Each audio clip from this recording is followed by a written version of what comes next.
I feel that I will make it one day, but that's one day. This day, right now, is not so great. I remember sitting in my apartment, in my studio apartment on Los Feliz, playing old school Nintendo in my underwear, sitting there angry, hadn't showered in a couple days because I was so mad, and I didn't know who I was mad at. I felt that thing of, you know, when it's such a, there's no one to be angry at because you can't be angry at the casting directors or the directors, or you say, why am I naked? Why am I playing this? And no one's hiring me, and just mad. No, I'm making light of it, but I remember that time because that time made me, that I had faith, but I really felt that this is not what I signed up for. This isn't what I came out to LA for. Do I suck? Am I horrible? Am I wrong about all this right now? So what were your times? For actors, we always have with us that feel, and not just actors, anybody in this business, I think you always feel like your last job that you did, that was your last job you're going to do. And it's, you know. It's like that one. Yeah, directors too, yeah. And somebody's going to, you know, that's it. That was your swan song. And sometimes you don't think that's your last job, but it is. Well, then,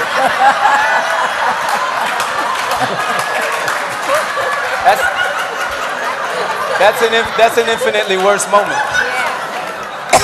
Marla, you're on point. That is an infinitely worse moment. When you just know you're going to work again and you're not. Wow, that just deaded my whole thing. I don't even know what to say.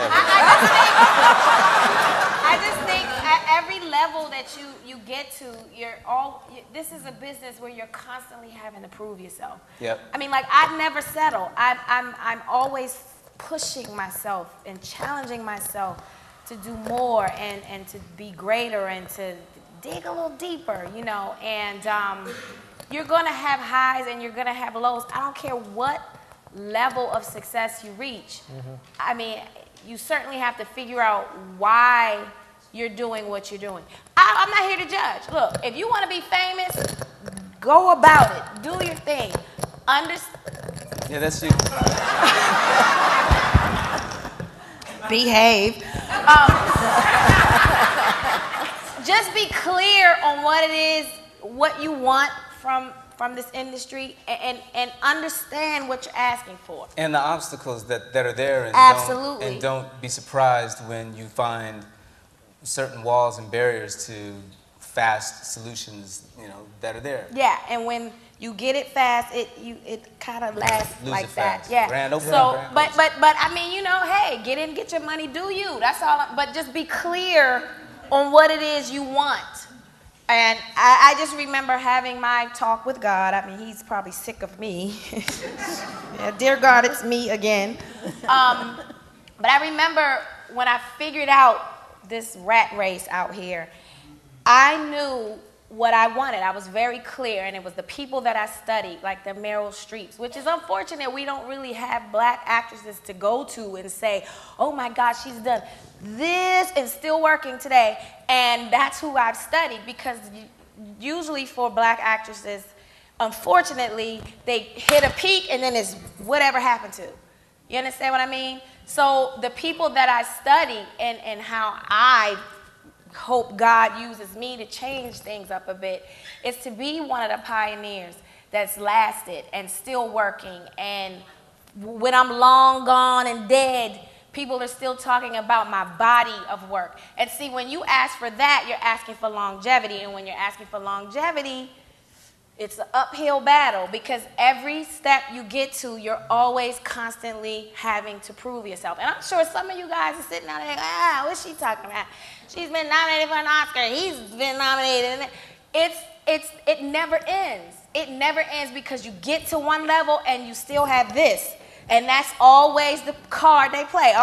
Black movies don't sell overseas. Can't do that. That's the black. Too many black people in the movie. And it's just like, but at the same time, you have to stay optimistic. That's the only way you will make a change. You can't sit and wallow in the muck and say, oh, Lord, they don't like black people. Well, that's nothing new. That is nothing new. We've had sustaining careers, and we still have ebbs and flows, you know?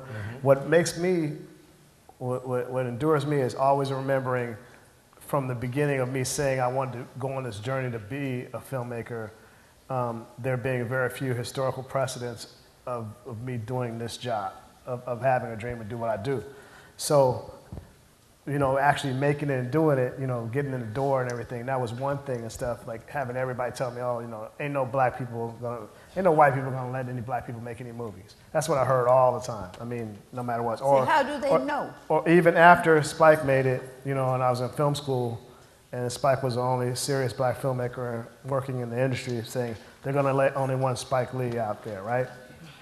But what it did for me is it made me like, you know, I'm from LA, it made me puff my chest out even more like, you know, I'm gonna show you, I don't wanna curse, but I'm gonna show y'all how I'm gonna put it down, you know what I mean? Like, and I'm gonna put it down so hard that, you know, you're gonna be on the floor. So, but I still have to have that attitude now as a person that is established, because as Taraji says, you know, and I've had this conversation with cross-culture people that are successful, you're only as good as the last thing that you did. That's right. You know what I mean? So it's like, oh yeah, you know, you did that, your movie made $100 million, yeah, do it again.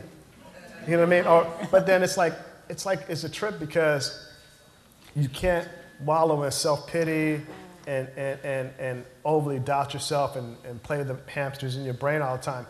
You gotta get to a point where you're really zen-like, where you know if everybody in the world tells you that you're never gonna make it, you feel like, you know what?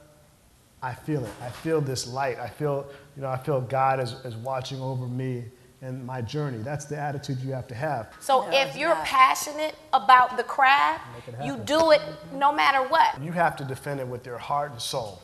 You have to. You have to just really, like, you know, puff your chest out. You know, as many people tell you that you're not gonna be able to realize your vision as an artist or whatever, you have to defend that. I am a firm advocate in the power of intention. I really am. Intention and vision. So for me, when I met Patty Hayes, I saw a vision of a job that I could do, and I would not be denied.